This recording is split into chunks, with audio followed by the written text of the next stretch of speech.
So we could track down whenever the year that was. And he said the oil in Venezuela is high in vanadium because he had been studying for 10 years different trace metals and where they are in different oils in different parts of the world. And they said they didn't even know what vanadium was, probably. But John Wolfe had been studying corrosion and oxidation of steels and stuff, and it turns out chromium oxide mixes with vanadium pentoxide, I think it is, to form a low melting eutectic. And so the protective chromium oxide scale on their stainless steel, when they fired their boilers with this oil containing vanadium, just melted away the chromium oxide protective scale for high temperatures, and the whole thing just destroyed overnight. Today, the American Petroleum Institute has a specification to get the vanadium down to very low levels. Okay, I had to work on a problem very briefly up in the tar sands of Alberta. There's a lot of vanadium in some of those tar sands. The American Petroleum Institute has a specification of a way to get vanadium out of the crude, and there's only two materials you can use that won't be corroded by vanadium pentoxide. And one is some ceramic, which is of course very brittle. You have to run this furnace to get rid of the vanadium at like 2,000 degrees centigrade. And the other one is, I can't remember, it's a 50-50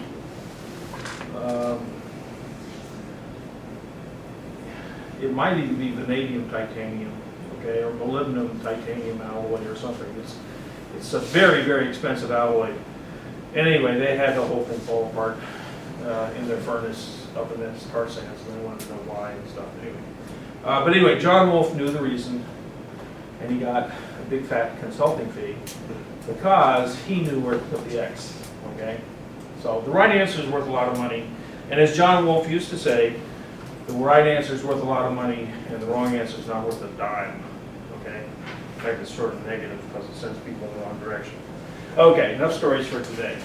Unless you have questions. Okay, what I wanted to do, I handed this out yesterday.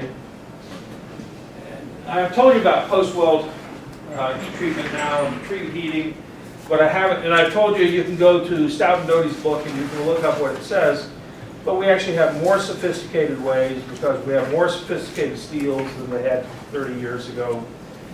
And so if you go to the structural welding code, this is the best document that I know of in the last 10 or 15 years to explain how to determine preheat.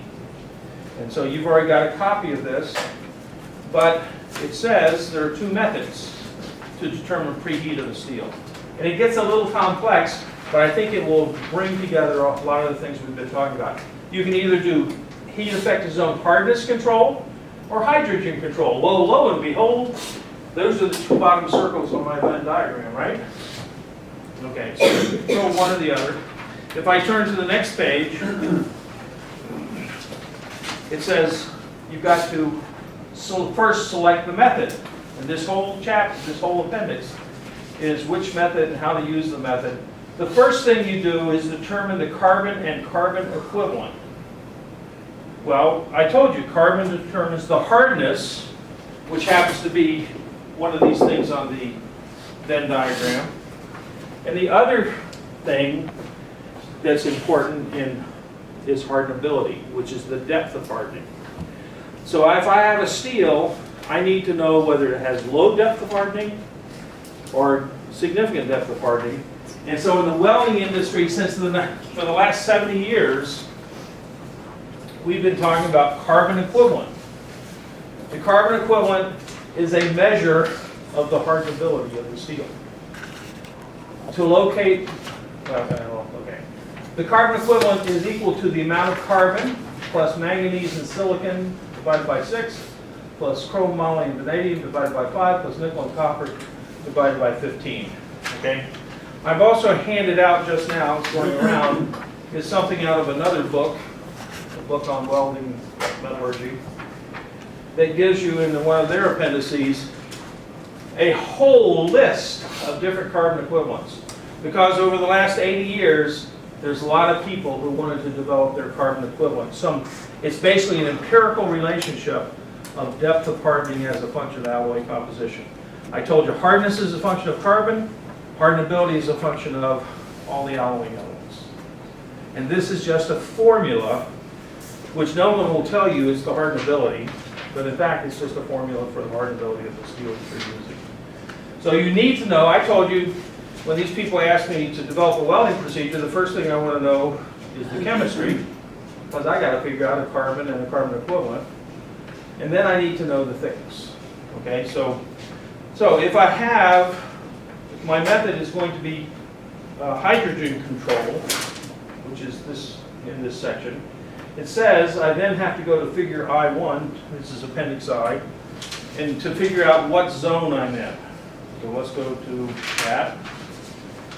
Believe me, you don't have someone take you through this the first time, it's a mess. Trying to figure this out. The first time I ever looked at this appendix, it took me about 2 hours to figure out what they were saying, and I had some background.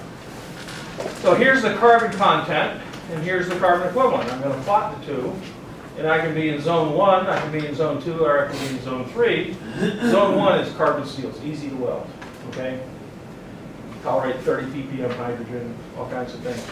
Zone 2 is over here. This is some of your higher strength quench and tempered steel.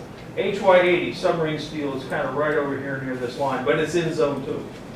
4340, oh no, this stuff is a real pain. Zone 3, you're going to be getting up to this 500 and 600 degree Fahrenheit preheat temperatures. So I guess it is time in the next couple of minutes. Because we've basically done, that's about all you, well, you also have to determine whether you are willing to accept a carbon equivalent and cooling rate hardness of 400 Rockwell Vickers or 350 Vickers. Vickers hardness is one way of measuring the hardness. Usually, more commonly, metallurgists on steel use Rockwell C values. And all you have to do is take the Vickers and divide by 10, and you will be within about 1 point Rockwell C. So this is Rockwell C40, this is Rockwell C35. Okay, you have to decide which level of safety you want. And this graph allows you to calculate cooling rates and stuff, or estimate cooling rates for your weld, which we won't get into. But in general, I don't know if I told you, but anything below Rockwell C30 is difficult to hydrogen crack. That would be basically in zone 1. Somewhere Rockwell C30 to 40 is zone 2, and above Rockwell C40 is probably zone 3. So the story I'll tell you in the last couple of minutes we have before, by the way, you can have Monday off, it's a holiday.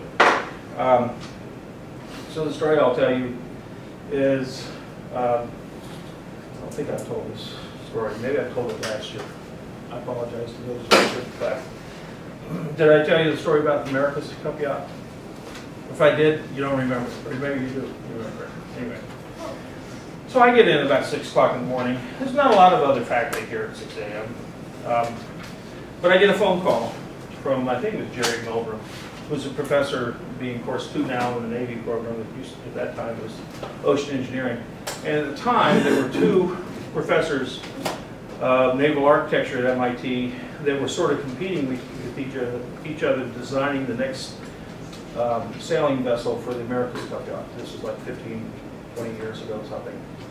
And he calls me up because they had been using HY80 at 130 KSI, 4 inches thick and like 6 feet wide as the keel for the America's Cup prototype that they had built.